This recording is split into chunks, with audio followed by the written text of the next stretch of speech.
ici on voit bien les trappes. Hein.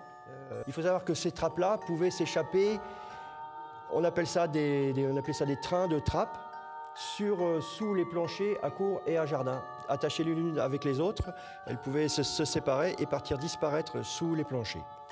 Ce qu'on voit ici, c'est un outil il en reste un, qui permettait, comme les trappes étaient bien coincées les unes avec les autres, le plancher était très bien ajusté, ça permettait de faire, avec un système excentrique, de détrapper les trapillons. Il devait y avoir un équivalent pour les trappes qui permettait de soulever les trappes une fois que le plancher était bien coincé. Hein. Tout ça, c'était très bien ajusté à l'époque.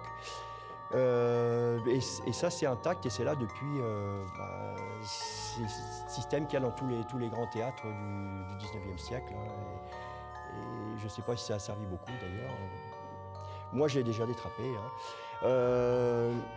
Ici, vous pouvez voir un tampon qui sert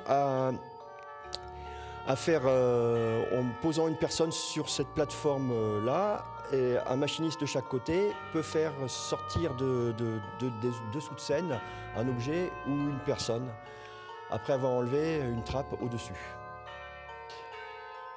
Alors au-dessus, toutes les trappes du plateau peuvent s'ouvrir et entre les chemins de trappes, il y a des trapillons.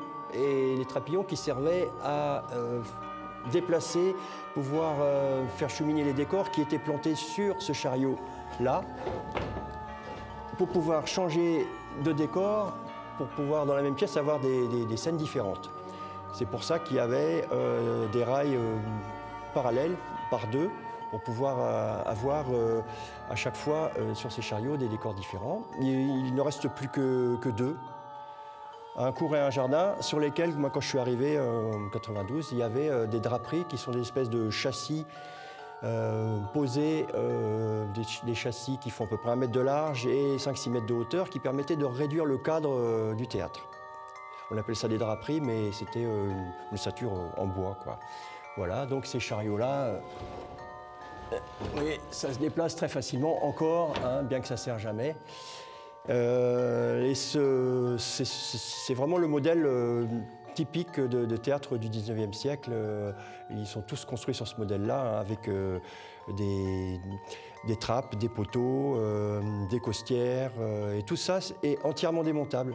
Toute la structure est entièrement démontable et remontable, comme dans les théâtres modernes aussi. Sauf que les théâtres modernes sont en métal, et que les nouveaux théâtres n'ont pas ce système de chariot.